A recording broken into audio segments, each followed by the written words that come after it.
Okay, I've only got about 10 to 15 minutes left. It's my bad memory card. I'm going to get that fixed up next, when my next check from Social Security comes in. Okay. Edom, which no longer exists and would be in the country of Jordan, comes from a Christian country. The Jewish people will have the same experience as the Israelites of having a prophet in their midst, somebody who can converse with God, friend to friend, face to face. He just takes his power, turns my head, and says, this is what I will be speaking to you today.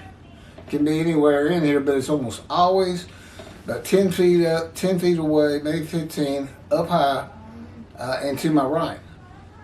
The Spirit of God is always to my left, like right here. He's my best friend. That's who he is. I don't have many. Actually, he may be the only friend I got. So he qualifies. Prophet in their midst, who is the visible representations of the presence of God and the angel of his presence. It's the angel of his presence. Wherever God's presence is, the angel is. And he's the Holy Spirit. Well, wherever God is, again, his Spirit is. It all ties together so easy. In Malachi 3, God makes it clear that he knows many will not feed, hear, and revere him, and that many will not even, when he has forgiven the sins of the Jewish people and remembers them no more. Many of the Jewish people do not believe in God, and many do not practice Judaism, and many will not be able to just believe that this is really happening. Well, God said that's what he's going to do. Jesus told us when he was coming back 5 different times, 5 different ways within his generation. Well, his generation is gone. You know, when you're born, everybody alive at that moment is your generation. When they're all dead, your generation is over. Okay, you high priest, you shall see me. You members of my 12, you shall see me return. You, the people of Caesarea, those amongst you who will be alive when I return. And my favorite, the Revelation, the book of Revelation. That's such garbage. Sorry. The 7th verse of the 1st chapter. And mind you, this guy who's writing it, I think his name's Paul. They don't know if it's the Paul who wrote so much of the New Testament. Like 60% of it. But it says Jesus is talking through an angel. It's like they get some of these things I'm talking about, and the Jewish, the sages and rabbis never picked up on it. But Jesus, through this spirit or angel, I'm not sure which it was, I can't remember now, I haven't looked at it in quite a while,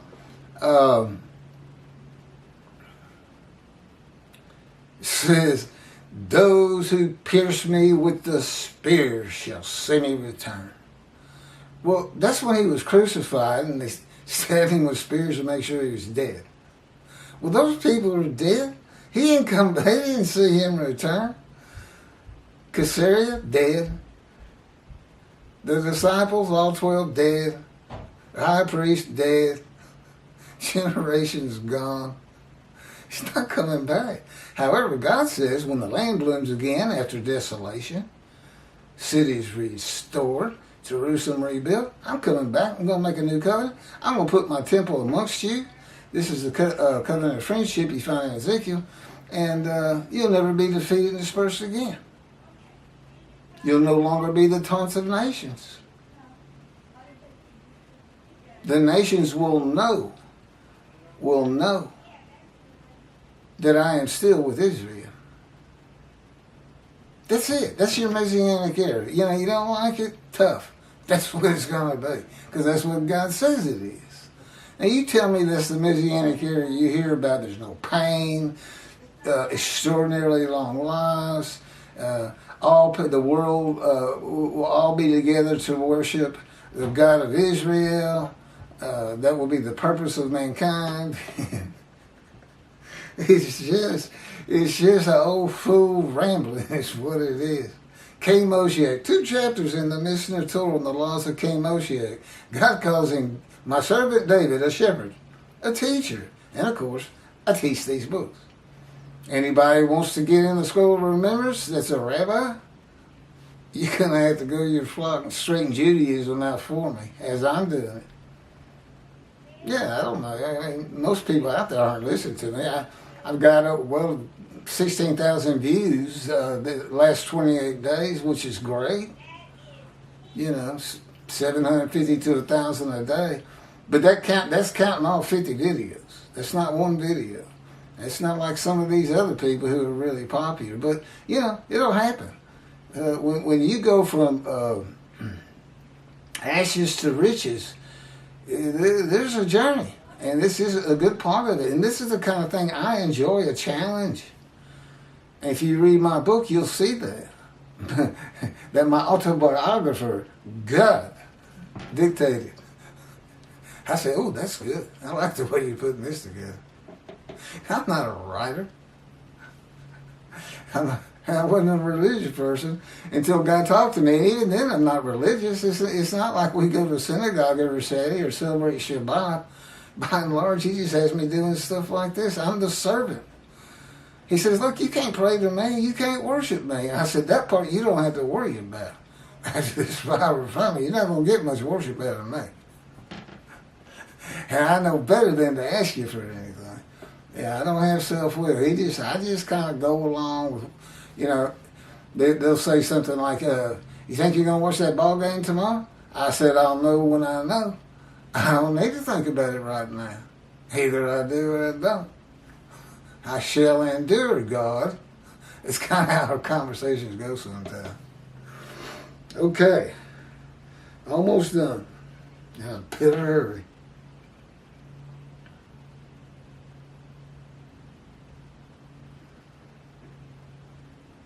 The amendment in Malachi 3, verse 22.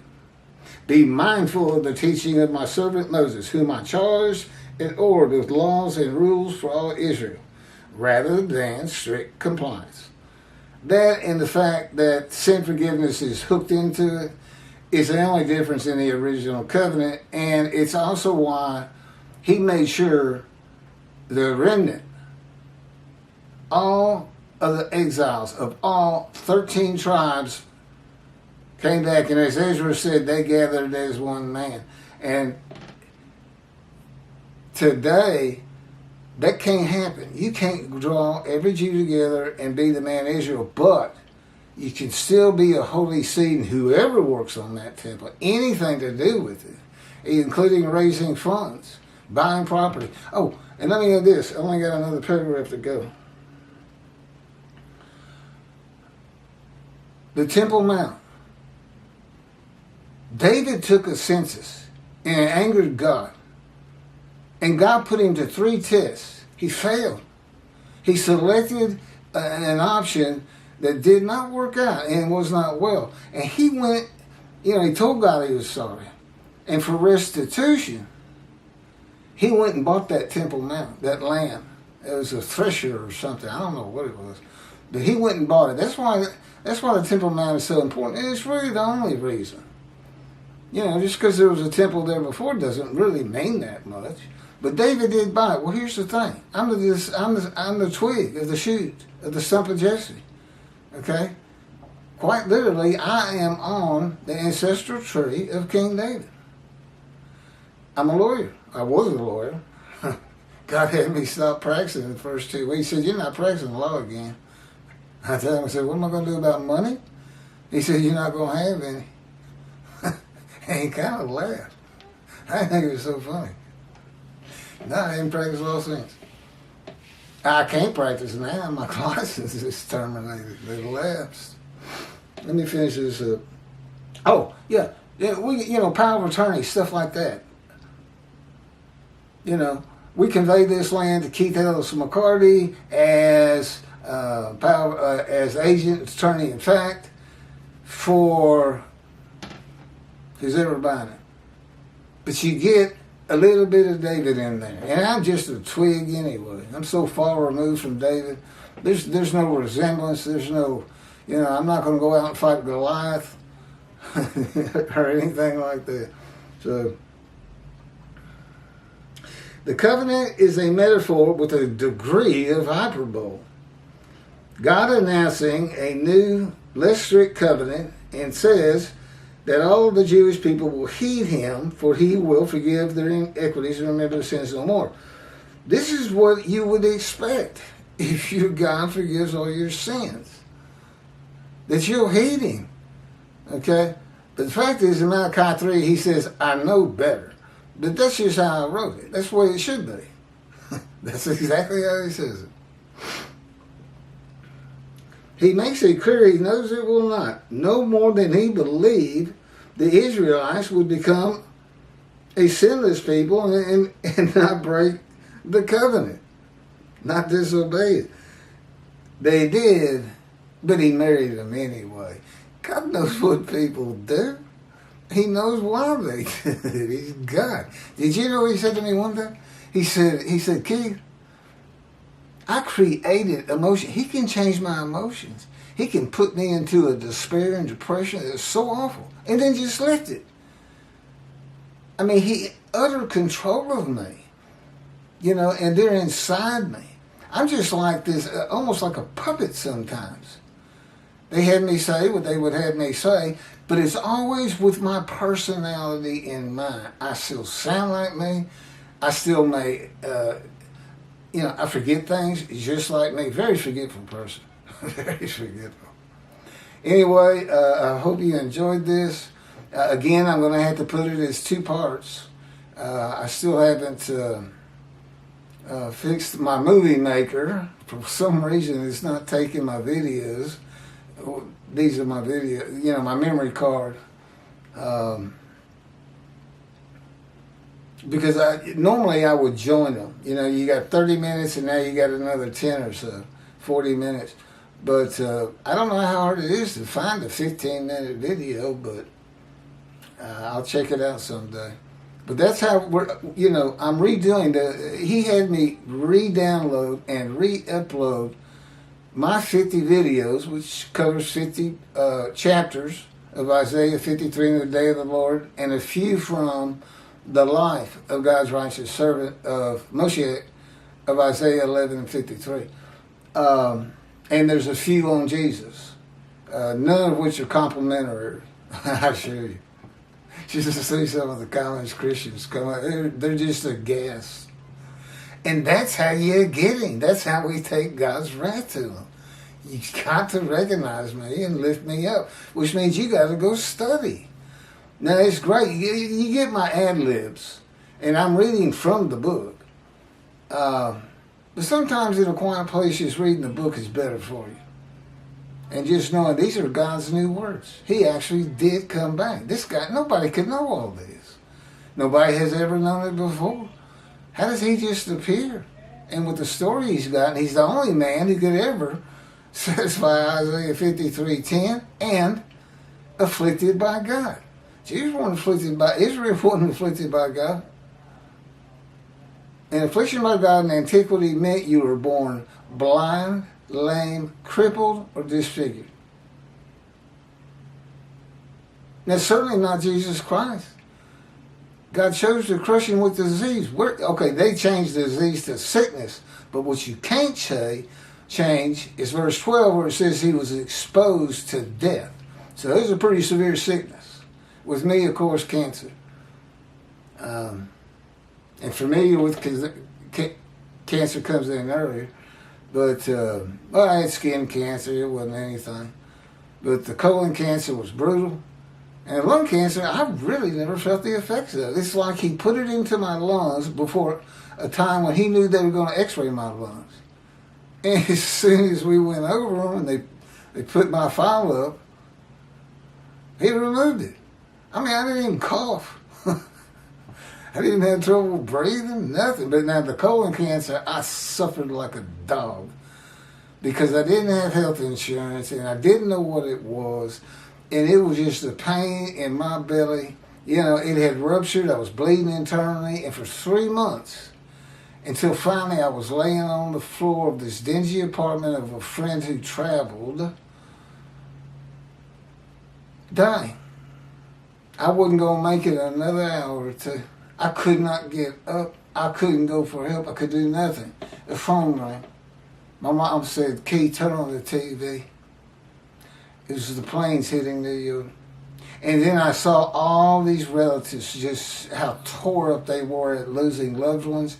And it hit me for the first time. This is going to kill my children. We all love each other very much. I said, this is going to kill them. To know that they just came in here and my body was here and I just let myself die. So I called my dad and I said, "Dad, you got to pay for a colonoscopy. It's got to be something in my intestines." And it was an 8-inch tumor.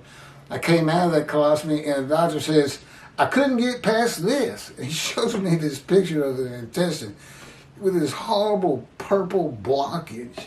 And I just said, "Thanks." I said, what does that mean?